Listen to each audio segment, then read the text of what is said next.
नमस्कार. आजपासून आपण आपल्या व्हिडिओमध्ये उन्हाळ्यामध्ये जे साठवणीचे पदार्थ आपण बनवतो ते पाहणार आहोत. आपण आज उपवासाचे सांडगे आणि बटाट्याचे वेफर्स पाहणार आहोत.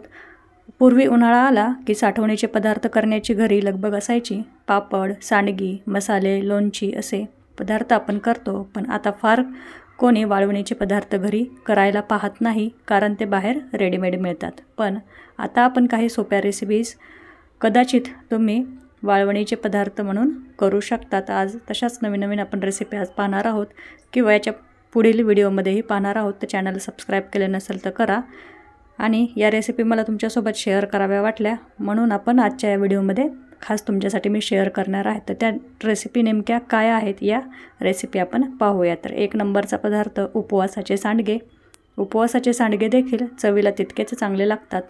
जर तुम्हाला उपवासाला काही वेगळे खायची इच्छा असेल तर तुम्ही अशा पद्धतीने सांडगे बनवू शकता आणि जेव्हा तुम्हाला इच्छा होईल तेव्हा तुम्ही ते तळून खाऊ शकता. तर याच्यासाठी आपण साहित्य पाहूया. आपल्याला 1 ते 2 वाटी साबुदाणा, 1 मोठा उकडलेला बटाटा, 1 ते 2 कच्चे बटाटे, मीठ, जिरे, हिरव्या मिरचीची पेस्ट आणि पाणी लागणार आहे.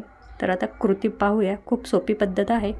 प्रथम साबुदाणा रात्रभर भिजत घाला. तुम्ही ज्या पद्धतीने खिचडी करता अगदी त्याचप्रमाणे तुम्हाला साबुदाणा भिजवायचा आहे. दुसऱ्या दिवशी एका परातीत भिजलेला साबुदाणा घेऊन त्यात उकडलेला बटाटा कुस्करून घालावा. साबुदाणा बांधता येईल इतकेच त्याचे प्रमाण हवे. जास्त उकडलेला बटाटा घालू नये, कारण तो फारसा फुलत नाही. त्यात मीठ, जिरे जर उपवासाला तुमच्याकडे चालत असेल तर घाला किंवा तुम्ही नाही टाकले तरी चालेल. हिरव्या मिरचीची पेस्ट घाला. तर दुसरीकडे कच्चा बटाटा सोलून तो जाडसर किसून घ्या. वाळवणीच्या किसाप्रमाणे गरम पाण्यात मीठ घालून ते वाफवून घ्या. पाण्यातून निथळून तो साबुदाण्याच्या मिश्रणात घाला. मिश्रण एकजीव करा. घट्ट मळण्याची काहीच आवश्यकता नाही. तयार मिश्रणाचे सांडगे पाडून घ्या. 2 ते 3 दिवस उन्हात वाळवत ठेवा. उपवासाला मस्त तळून कुरकुरीत उपवासाचे सांडगे तयार आहेत. अशा प्रकारे ही आपली एक रेसिपी झाली. आणि दुसरी रेसिपी आपण बटाट्याचे वेफर्स पाहणार आहोत. अशा खूप साऱ्या आपण रेसिपी उन्हाळ्यामध्ये ज्या साठवणीच्या असतात आणि वेगळ्या पद्धतीच्या आपण पाहणार आहोत. तर बटाट्याचे वेफर्स पाहूया. तर फार पूर्वी तुम्ही घरी बनवलेले बटाट्याचे वेफर्स खाल्ले असतील. हल्ली फार कमी ठिकाणी असे वेफर्स खायला मिळतात. म्हणून आज मी तुम्हाला या सोप्या वेफर्सची रेसिपी शेअर करणार आहे. सोपी ही रेसिपी आहे. हे वेफर्स तुमच्या रेडीमेड वेफर्ससारखे लागणार नाहीत, पण विश्वास ठेवा हे अधिक चविष्ट असतात. तर आपण त्याच्यासाठी आता काय साहित्य लागणार आहे ते पाहूया. तर याच्यासाठी तुम्हाला पातळ सालीचे बटाटे घ्या. हे बटाटे आपल्याला मार्च किंवा एप्रिलच्या दरम्यान अशा प्रकारचे बटाटे बाजारात जास्त मिळतात. आता कृती पाहूया. बटाट्यांची साल काढून घ्या. पिलरच्या मदतीने साल काढल्यास उत्तम.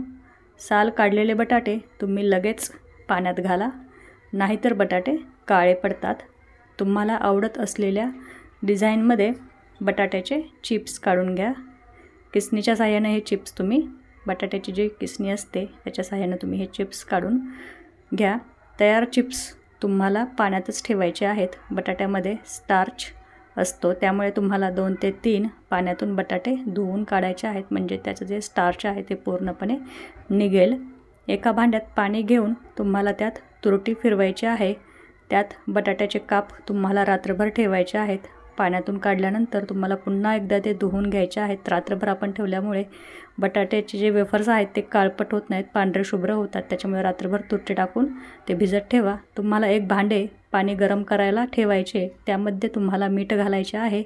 त्यामध्ये तुम्हाला बटाट्याचे चिप्स शिजायला ठेवायचे आहेत. एक उकळी येईपर्यंत ते चांगले शिजवायचे आहेत.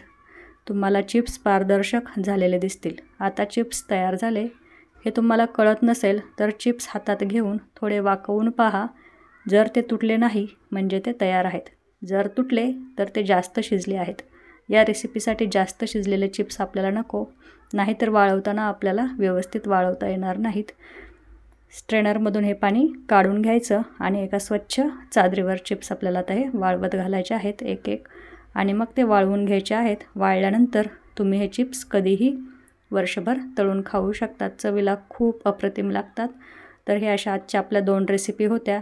आणखी आपण बऱ्याच रेसिपी आपल्या चॅनलवर पाहणार आहोत. तर व्हिडिओ संपूर्ण पाहिल्याबद्दल खूप खूप आभार. व्हिडिओतील रेसिपी आवडल्यास व्हिडिओला लाईक करा आणि आपल्या फ्रेंड फॅमिलीसोबत शेअर करा. तसेच नवनवीन माहिती व टिपसाठी वर्षाज हाऊस कॉर्नर या आपल्या मराठी चॅनलला सबस्क्राईब करा. तसेच बेल आयकॉनही प्रेस करा, जेणेकरून व्हिडिओचे नोटिफिकेशन प्रथम तुम्हालाच मिळेल. धन्यवाद.